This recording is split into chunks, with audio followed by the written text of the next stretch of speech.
Matapos ang surveillance operation ng mga otoridad, nakumpiska ang 6.8 milyong pisong halaga ng ipinagbabawal na gamot sa ikinasang buy-bust operation ng mga otoridad sa dalawang drug suspects sa Tuba, Benguet.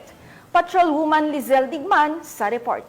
Natayang 6,800,000 na halaga ng hinihinalang shabu at naaresto ang dalawang under surveillance targets sa isinagawang buy-bust operation ng Benguet PNP sa Tuba, Benguet nito lamang ika-19 ng Oktubre taong kasalukuyan. Lumabas sa investigasyon na ang mga naarestong suspect ay isang 43 anyos na lalaki na residente ng Baguio City at 42 anyos na babae na residente ng Cavite na matagal nang isinasailalim sa surveillance. Matagumpay na isinagawa ang operasyon dahil sa pinagsanib na puwersa ng mga operatiba mula sa Police Regional Office Cordillera Drug Enforcement Unit, Benguet DEU Procar Intelligence Unit at Tuba Municipal Police Station. Nakuha mula sa mga suspect ang 1 kilo ng hinihinalang shabu na nakalagay sa vacuum-sealed plastic sachet at tinatayang 6.8 million ang street value ng naturang droga at nasamsam rin ang mahigit 700,000 na budol money